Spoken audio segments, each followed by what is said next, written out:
I've been seeing this a lot of in some of the discourse lately, and that the whole defense this in defense of that, it's been happening a lot more often, really or not. It doesn't matter what the product is, what it isn't. It comes down to this weird like, this doesn't need that much defending really, like it really doesn't like it just came out of nowhere one year and it's like whoa, it's like whoa, what the fuck is happening here? It's like what the fuck is happening. So let me take it by step on what I mean by in defense. Number one, there seems to be is there blocking criticism or constructive criticism to be labeling people just as haters. I'll get to that. I think I'll save the hater part for part two. So let's do the fair constructive criticism. There's definitely something that I've been a part of most likely every so often is that I don't engage with this community or whatnot. But if you know the community for Square Enix that just loves to always say that man, where's the discourse right now? Why are they coming back now? I'm gonna say Kingdom Hearts, and everybody's gonna go like, oh, you mean that game? Yeah, I'm gonna use that as a great example. Go into more segments down the line. Number one, I'm gonna make my piece right here, right now. Again, I didn't enjoy Kingdom Hearts 3, but there were some moments that I did like. I just wanted more of them. I disliked the game. It could be a little bit more better. I think Remind did help out a lot to, in some ways, give more of the story elements back into the story. To be like, oh, now things are a bit more cleared up now. Remind, in total, despite it just being the Keyblade Graveyard section and Scala, it's like, okay, you got your moments, your fans, better some a little bit more better fan service moments that people were expecting to be in the game. So extended moments. So I think those are great. I think the more ending is a little bit more justified now. I kind of wish that was the main game's ending originally instead of what we actually got. And I think overall it was alright. Not perfect, alright. The last half of the Remind, which is the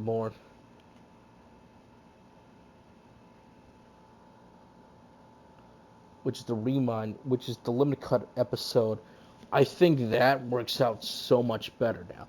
Better super bosses, a great, better boss battles, but better super bosses, a great secret boss that you gotta fight. It's like holy shit, Yozora. It was awesome to fight, and I think that was great to play as. But everyone likes to come out and defend that game for some odd reason, one way or another. Despite it being nearly almost 3 years old now, over 3 years. But then people are still like, or at least say, or should I say, I think it's died down enough to be like, you can say whatever you want without getting hate. But there are definitely people who like to stir up the hornet's nest in some way, or poke the crowd again to get more discourse. I think someone's right. You don't need to use the big fancy words to gain a whole lot of attention now. You don't need to do that at all whatsoever. I think if you state your piece, say what you like about the game, what you didn't like, what you find flawed. Oh boy, I'm gonna do that now. And state your opinion, and then move on. It doesn't matter what people think you are. If you like the game, more power to you. If you didn't like the game, more power to you as well. If you're very neutral and say I don't know what to think of it, that's fine. It's alright to say that I didn't like this, but maybe the next game won me over. I didn't like this, but I did enjoy those moments that I felt like, hey, that was really great. Can we get more moments like that in the game? Aww, but alright, those moments were good. To fully saying I really like this game, I love it, it's great. But I think it's bad to say that, but I like the game, I just don't like hearing, a quote, part B, people saying that there's flaws in the game. Being flawed doesn't mean it's necessarily bad. It can be, I think something that's still flawed, in my opinion, that I will still enjoy no matter what people will say, is that I will still enjoy Pirates of the Caribbean at World's End. That movie can be flawed at times. There are plot holes that will definitely be missing, that will be ignored. That you go like, what the hell is happening sometimes around? There's a lot of moving parts, and despite that being a very long film, I still think the payoff was still great. If there's a movie that I will constantly keep coming back to, watching over and over, it will be Pirates of the Caribbean 3. Or, Constantine, which is getting a sequel. Holy shit, Keanu's coming back. Fuck yeah, my ultimate guilty pleasure. I know my sister loves the Underworld movies. I don't. Only because my well, okay, I kind of do. I only like a couple of them. But the history with Underworld, my sister, is that she likes them. I don't know who introduced her to the franchise or not, but she likes them. But I still remember, like, almost every camping trip, if the older kids were watching a movie in our camper, they would lock the door and be like, "Hey, I just want a soda." I'm like, "Why can't I come in? It's PG-13. Watching a movie. Why can't I come in? It's PG-13." Yet all of a sudden, when I'm older now, and here's the new camping family that we have with a different generation now. I'm watching a movie. I lock the door. It's like, why aren't you letting me in? Everyone's like, let him in. Let him watch the movie. Like, it's PG-13. They're like, well, my sister's like, I don't care. I'm like, what? Man, times have definitely changed nowadays. But that's just me, and that's how I was raised. So I only feel like, hey, if you're gonna do it to me, why can't I do it to him? I mean, all I wanted was a soda, and that's all he wants. So what's the big deal all of a sudden?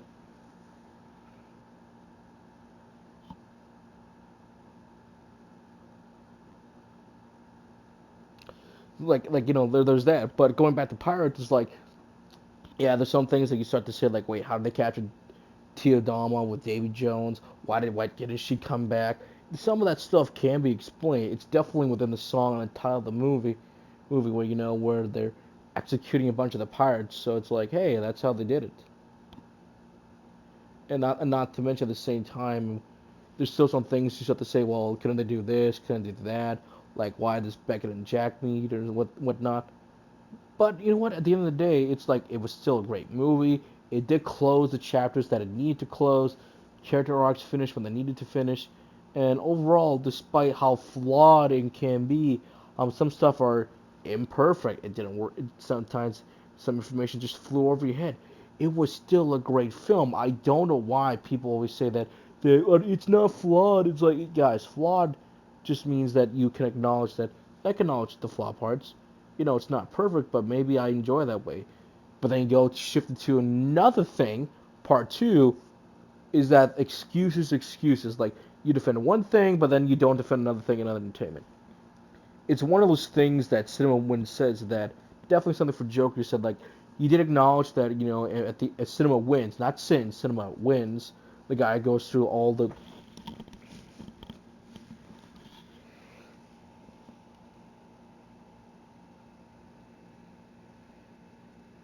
guy who does the win counter just in the reverse verse of Cinema Sins.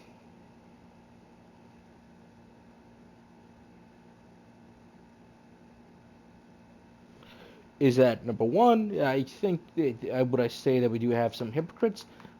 Kind of. I think what I mean by that is that I think here. Let me explain this way. We can definitely acknowledge the flaws and constructive criticism in almost every single form of entertainment. We can acknowledge that, right? Yeah, yeah. But then when we watch something else or play something else, that knowledge is still there, but say like, you know what, that just helps out, or say that, yeah, but I still kind of like it for that. Like, definitely something I'm going to state that again with Pirates. There's a lot of things in there that there's a lot of moving parts. We got to introduce some more characters a little bit through. There's a lot of backstabbing. There's a lot of different ways that different people are in control. The Dutchman at different point of the ETC, like Beckett, but then became someone else when. But it still comes down to David Jones still is going to be in control of the Dutchman no matter what when he kills that person, and at the but you kind of get the point, like you get the point, you get the idea of what I'm trying to state and say. That's not to say that, oh, that was completely bad. That's to say that actually was pretty good for the most part. There's still some things issue that you could say you have with Teal Dama and Davy Jones, Beckett's relationship with Jack, and even how a few different people are kind of acting in the film. But it's there to say that what, you can still acknowledge that there's some flaws in the plot hole or how things are handled. But at the end of the day, it's still a movie. Do you like it or not? Yes or no. And I still like it, but it's also to acknowledge the flaws and the shortcomings. Ignoring that, it can just be like, well, then why are you defending it? I'm gonna ask a question. question, or you come.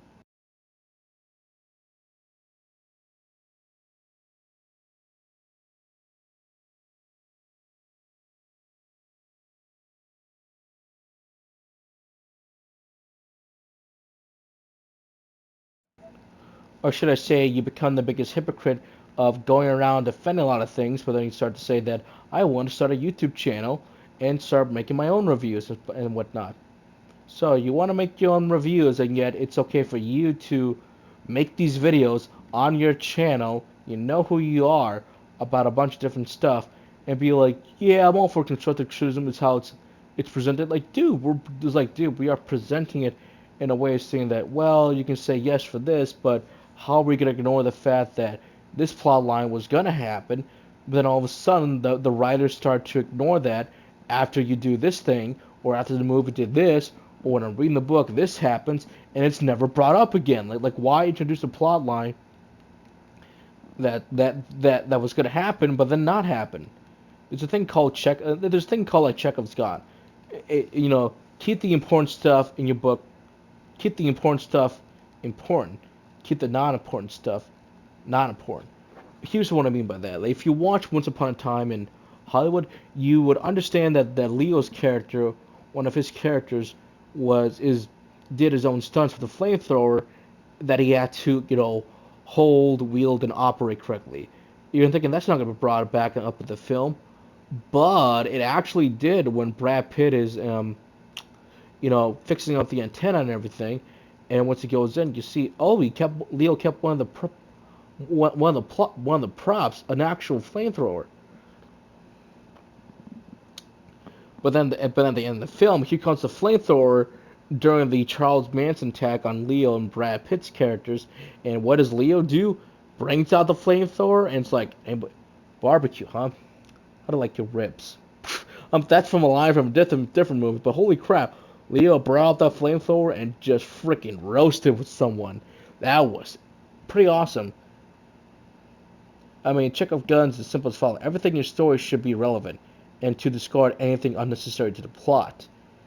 And yeah, from time to time, Chekhov's gun can be used effectively and be not used effectively, or be called or break the rule called the anti-Chekhov's gun, meaning that the writers are saying that this is going to be important, but later out, you find out that no, it wasn't important, and the main character who thought this was going to be important decides to be like, we don't have to screw this thing, and throws it out the window.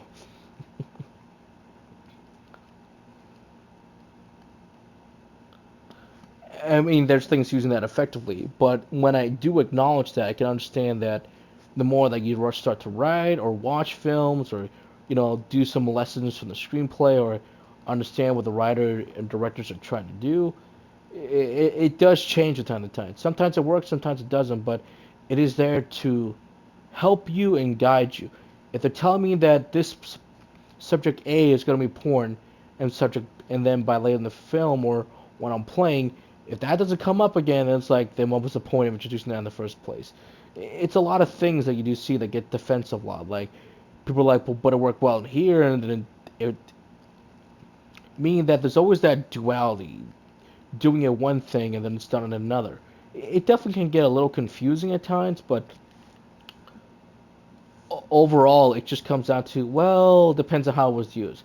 If it was used correctly, then props to the directors and writers for doing it correctly. If not, then, well, then what needs to change a lot? What could have been removed? What could have been resolved much faster versus then, hey, we're going to do this, we're going to do this now, and just come up with like, really? You didn't do it? Oh, man, that was kind of sad, disappointing. But I think that's okay to acknowledge that. There's things that I did enjoy one thing, but didn't enjoy, even though it's the exact same thing that happened the exact same way, just done weaker. And I think that's a good thing to present. Like a good example is Kaiju Number 8. Now, it's a cliche a little bit, yeah, at the moment, but it's doing a lot of things correctly that I still enjoy a lot. So hopefully it keeps on getting better when Volume 4 comes out in October for us, Americans over here in the West. But there's another film that I do like a whole lot, despite it being exactly what it is. Is it cheesy? Yes. Is it cliched as hell? Yes. Is it a dumb fun watch to watch in October? Yes. Did it star, Megan Fox in it and Amanda Seinfeld? Oh hell yeah! It's called Jennifer's Body. Does it hit every single horror cliche in the book? Ritual, cult, the virgin who's not a virgin that becomes a demon. Yes. Does she only attack one certain group of people? Oh hell yes, he does. Is it over the top jump scares? Oh yes, it is. Is she acting her ass off in a lot of scenes? Hell fucking yeah. And that's what makes it good. Grab the popcorn, grab the beer, my friends. I just missed the attack. And have a blast. It's a good, dumb, cheesy fun of a crap movie that I fucking love to death. Or let's take the Fear Street movies. Are they cliched as hell? Hell yeah. Are they gateway horror by Ariel Elstein? Hell yeah, they are. Does it have some good callbacks to the 80s and 90s of horror, to the early 2000s? Hell yeah. It's almost as if I am watching something from the 80s and 90s of horror that is cheesy yet fun yet enjoyable. Part 1's the best movie out of all of them. Part 2 is a little weaker because I felt like I was going to get more of that, Friday the 13th camp slasher horror, but they kept holding on for too long. And when it did get to the horror, it was like, all right, it was all right. And when I got back to the main plot line, I'm like, oh yeah, the main plot line, the modern day that I'm supposed to be watching. And it's like, all right, all right. And then part 3 comes along, and it's like, all right, it's a little more better with the balance, but like, whatever. Still liked it, still enjoyed it, and no one's gonna stop me from enjoying that.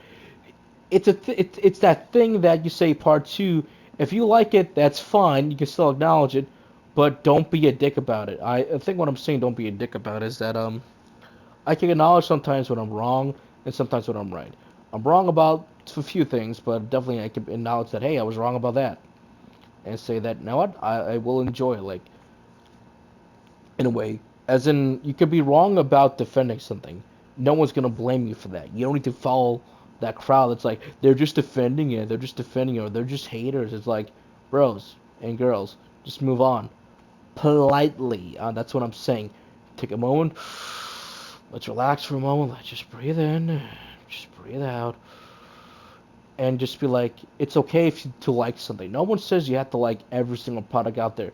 No one in the community is going to be like, well, you have to like this game or not like that, or you're just a fake fan, or like. And I think what I'm about to say, that the terms haters and fake fan is being used too loosely and used too often, and it's losing its meaning. Calling someone a hater doesn't make you the best person out there in the world. To be like, thank you for defending our product. I'm just doing God's will. What God's will? The director? The director's gonna say, hey, bro, it's fine. It's okay to acknowledge my shortcomings from time to time. It's okay to acknowledge that, hey, not every single company out there needs you to defend them left and right. Not every single company out there needs the massive in defense. If that's the case, then CD Projekt Red should be forgiven right now for everything with Cyberpunk 2077. Yet here's me and my friend, Mr. Anime 343, are going to be saying that, we can acknowledge the flaws and shortcomings of Cyberpunk, but at the same time, we can acknowledge, did we have fun with it? Heck yeah, we did. Are there too many things that are repeating a lot in that game? Like, did a lot of the side missions repeat a lot? A bit too often for some of the stuff. Like for some of the cop stuff, some for the, I forgot some of all the missions out there, but some of them do repeat far too often and far often for their own good. But can I still have fun with it? Yes. Did I enjoy the open world aspect? Hell yeah, I did. Did I enjoy some of the music? Oh, fuck yeah, I did. Did I enjoy one of the multiple different endings that I could achieve? I thought some of them were thought provoking. I felt like, wow, that was interesting. I felt like, wow, that was wonderful to see. Can I be the guy that still acknowledges the shortcomings of 2077 and still wish for the best? Yes. Do I want it to be better? Hell yeah, I want it to be better. I just didn't know what happened until everything came out. I'll be like, well, shame on CD Projekt Red, and hopefully they can fix it. That's the whole point of the end of the day, is that the terms haters and fake fans are being used too often. Hating something doesn't mean I full blown hate it. Definitely, those who just hate on it are just a bunch of dicks, trolls that don't understand what done. Look at Quantum TV, hating on Elden Ring, yet when the Act Man calls them out on it, What does Quantum do? No, no, copy strike. Which everyone knows Quantum's in the wrong, and not to mention that he's breaking several YouTube terms of service already.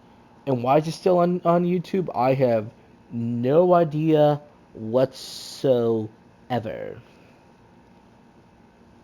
But if he even comes after me, it's like Quantum, you're only proving my fucking point about that stuff. Is that there's a difference between full blown hate and full blown, acknowledge something that it's flawed. Like something that's flawed doesn't mean it's bad. It just means that you acknowledge the shortcomings. Criticizing something is an art form that you need to remember that when I criticize something, I still want it to be better. I'm gonna use examples of different things, and like even one of the examples that was in defense for one of the bigger games Square Enix being Kid Watch 3 was Avengers Endgame, and I just went Endgame. You're using Endgame as your defense. Endgame. At least Endgame ended that Marvel Cinematic Universe, the Infinity Saga. Despite me, not liking where it's going right now and what all these shows and different movies are doing right now, and to what they're saying to us, the fans who read the comics, love the characters, who acknowledge the animation exists, and maybe that made us fans. We acknowledge that we were fans in the first place versus people who were jumping on the movies and only watch the movies and shows and don't take the time to read the comic. Like one of the biggest issues I have with She-Hulk right now, that why is this being used as an excuse or being like, is using Bruce Banner backstory not being in the MCU. Ladies and gentlemen, it is in the MCU.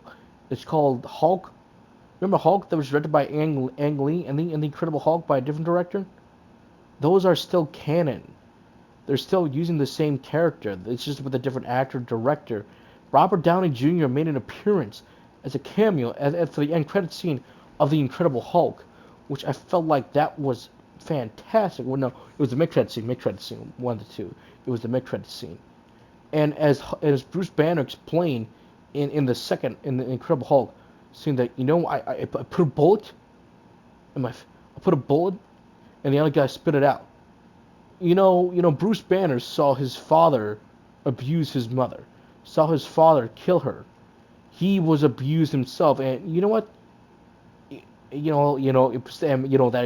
Besides having saving one of his colleague from a nuclear explosion reaction, and you know what? And maybe that's how the Hulk was born. That's how the Hulk was born. It's that rage locking away, that frustration, everything from an emotional side of Bruce Banner manifested into the Hulk. And you're here to tell me that we don't have it. Like, yes, we do. You're shitting on a character that I absolutely love, and be like, just to defend She-Hulk. I prefer the She-Hulk from the classic animation that we used to have, the classic comic books that we used to read. I want that funny, smart-ass She-Hulk character that I used to love, who may have a little bit of an attitude, but that attitude worked for the character, with that accent, with that awesome character design that she was great with. Instead of being like, I get catcalled, oh, boo-hoo, you get catcalled. Your actual brother went through traumatic shit. The person he loved in the MCU, Natasha Romanoff, died. He tried to bring her back, yet she died. The one person he could really appreciate, along with the Hulk, the Hulk even like too, is now gone. Gone. Hell, I even like that in Thor Ragnarok. They still did hey there, big guy, sun's about to set, twice for him. At least one with Thor and when he was battling Hulk in the arena, and twice with Banner, and the other time, and the second time with Banner when he sees that old recording of Natasha. That's like, yeah, ain't that something powerful? And also, you kind of diss the Hulk too, since I don't know when we're gonna see the Hulk again, like the actual Hulk himself instead of, Professor Hulk. And, Professor Hulk, maybe get the comics, but I still like having the Hulk persona. That's the whole point of me criticizing She-Hulk. They keep dissing every single character out there that these writers who have no business in for writing, just to be like, catcall, let's do catcall. Like, no, you know what was a great thing that you could have done with She-Hulk for Attorney Law, is to have her say that, Bruce, in a matter of couple of weeks, I am going to have to defend the abomination. Wait, hold on. What's his fucking name again? The name and the name. Why does the name always escape me? I don't know why. I always get these. Incredible Hulk.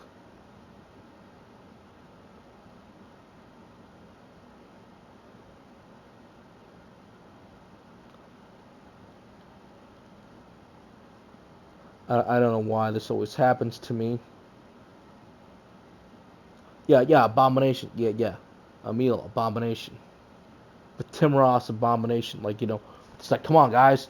It's like, it's the Abomination. And like, if she explained that she has to defend him and she doesn't know why she's getting him, she has to pull off the case to defend him. But someone's like, no, you're going to have to take the Abomination. That would have been more explained better why she has the rage and frustration, saying that after how many years, now all of a sudden this is happening? Like, why now? Instead of being like, I control it infinitely better than you, and then it's like, oh, great, she's perfect right off the bat. Great. Boo hoo, boo hoo, boo you who's getting catcalled. It would have been better if they said something about the job that she's doing, on the people she has to defend. That would have been better. But no, we are called haters. We don't want female leads. Despite me, liking her in the animation, despite all my friends who read the comics who liked her as a character, but no.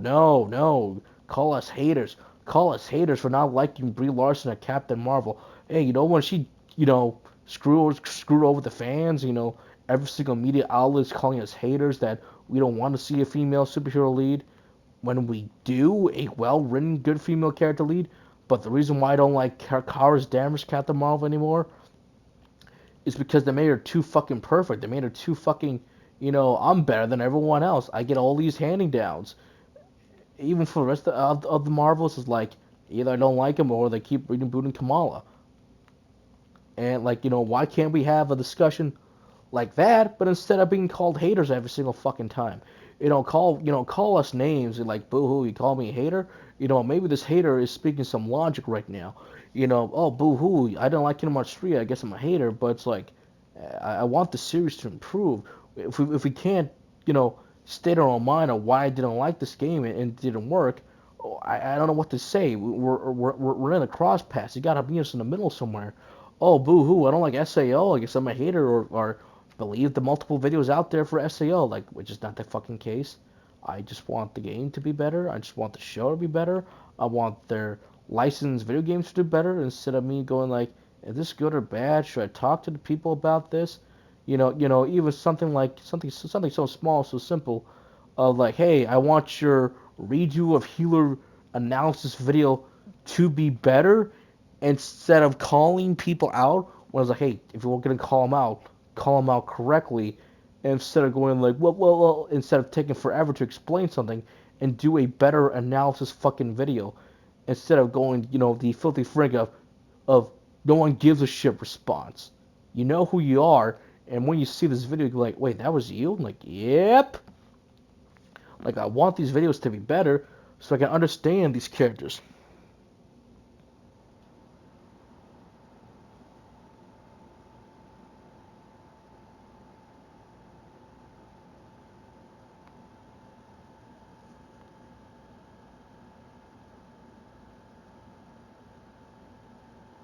Oh yeah, it's the bust. Yeah. But that's the whole point of acknowledging stuff that is, instead of being like, called a hater or criticism or, flawed. Like, She-Hulk is definitely a very, very bad show, but yet at the same time, it's like the one thing they do correctly, it's like, well, this part's done correctly, and probably that's the only thing. But then again, we're called haters. Even something like Rings of Power, how the hell do you screw up Rings of Power when you had a token historian right there to help you out? But instead, every single person who does not like Ring of Powers is called a hater, is called an istophobe, a racist out there. But it's like, take the criticism that people are giving you constructively, who read the books, admire the world that Tolkien has, but instead, nope, they're just haters, they're istophobes, racist, they don't want leads like this or that. Yet when you're getting outshined by House of Dragons and even She-Hulk, you fucked up big time. I mean, folks, this is why, as I'm about to say, that there are other entertainment out there that's worth your time. Why anime manga are winning, but you know why they're winning. They don't bend the knee down. These authors, writers, and illustrators, they're doing a far better job than the Western comic books, and there's a reason why the industry is rising, because it's because of that. People want good entertainment. I want to buy a game to say, hey, I support this game. I bought it, and I want to see more from you. I want to buy this game because I was pressed by a trailer to. I just heard good feedback. I'm like, I want to play it this way. I want to buy a comic book again because I enjoy a good read and I want to keep on reading it. I want you to make more. I want to read more of Chainsaw Man when the next volume comes out for part 2, so we can read in the West, so I can continue on reading it. I want to read more Kaiju number 8 because it's great.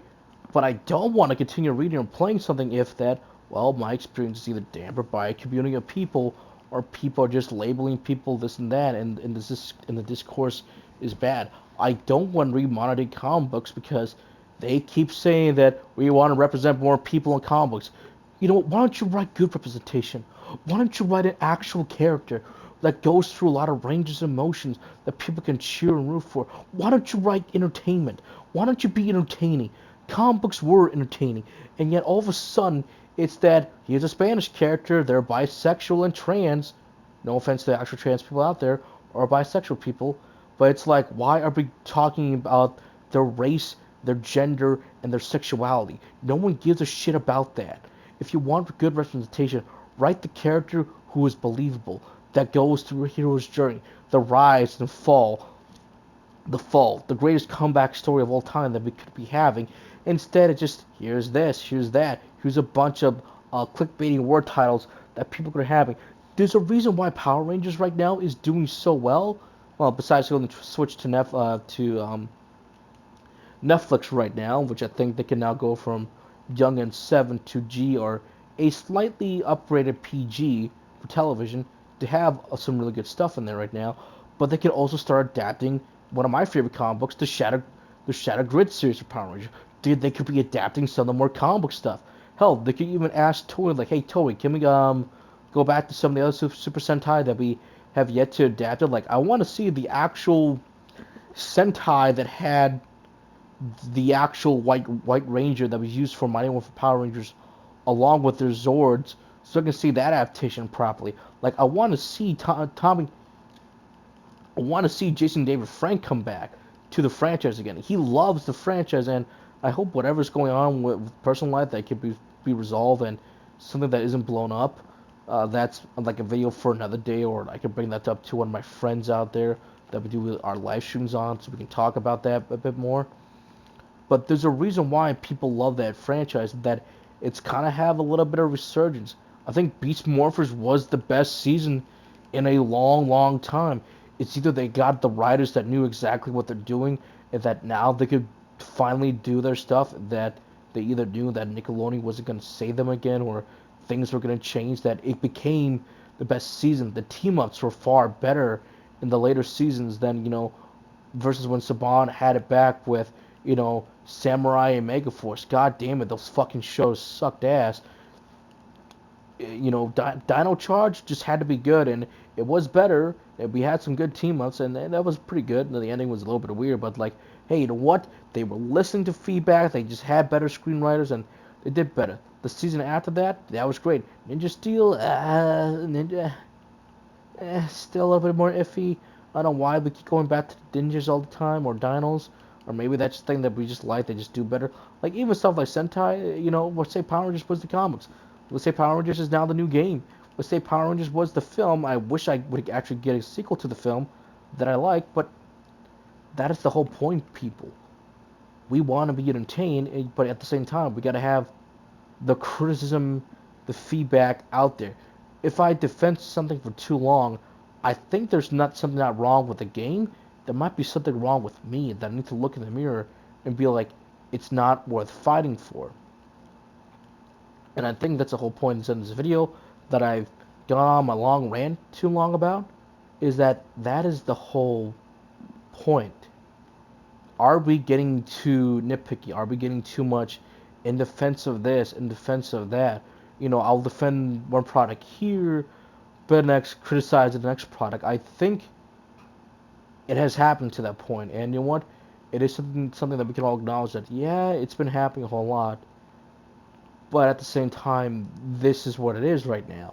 I'm not saying that it's all bad. I think some things are getting mixed up a lot. I don't think people are politely explaining themselves on social media that you have to go through Twitter longer to get everything out to within the 150 character limit say something that's a little bit better and smart. Be smart about your defenses. Use and quote better example. I think that's the end of it. I'm gonna end this right now. In conclusion, I think we can still defend stuff. Just be careful what you're defending. Be careful on who you're interacting with, and also to make sure you get your goddamn point across. Instead of making almost a near hour-long video or over half an hour video, yet again for YouTube. The criticisms are there. We need to acknowledge that it is there. Not everyone's gonna be a hater. Not everyone's gonna like the same thing I like. And there's a thing called let's get into good discourse and chat about stuff. Instead of saying that why can't we talk about this stuff when we are talking about it, but yet those who speak first have the least to gain all the time. I'd rather listen to someone who has good constructive criticism feedback versus someone who's always going to defend something. I'd rather listen to the criticism that someone is giving me, be like, okay, but why do you like it? Tell me why. Instead of being like, oh, I just don't like what people hate or criticize about this or find the flaw. Like, it's okay to find flaw stuff. It's okay to enjoy stuff that I did enjoy. It's okay to say that it just didn't work this time around. I don't know why it didn't work, but it just didn't. There are some games out there, again, like Crystar that I'm playing, that I think it will get better. I'm just wondering. I'm just a little baffled by some of the design choices, some of the choices to the combat, some choices to the world, to the story, and how it is presented to me, the player. I don't think the developers were bad. I think they had good intention. It's as the end of the day is saying, the execution off. I don't think Kingdom Hearts 3 is a bad game at all. It's just out of the lineup that we had beforehand, and the games can perform it. It's definitely better than out there than I say at least half the Kingdom Hearts game, but not every single one of them. I definitely think it's one of the top 5 games of Kingdom Hearts, just not number 1, in my opinion. I think some movies that I like that I'm going to see are going to be great, others are going to be bad, and sometimes I think we do find those little gems out there for entertainment that we think are really great. And you know what, as I always keep saying, despite the cheesiness and flaws and a lot of stuff, or how shitty it might be a guilty pleasure. So, ladies and gentlemen, at the end of the day, that is my piece to say on this topic. So, that is the end for the discussion, Rand. I will see you guys next time. If you agree with this video, hit that like button. If you don't like it, then give me the comment. What do you think about the defenses or in defenses or the excuses people might bring up from time to time, or the examples that we'd like to see better at, and even for us to be better as individual. You don't need to be online Twitter so often to get your point across. I think your point across can come by better if you explain yourself better or give better examples out there. I know my friends and I, we need to do better than that. Anyways, I'll see you guys next time. Have a good one.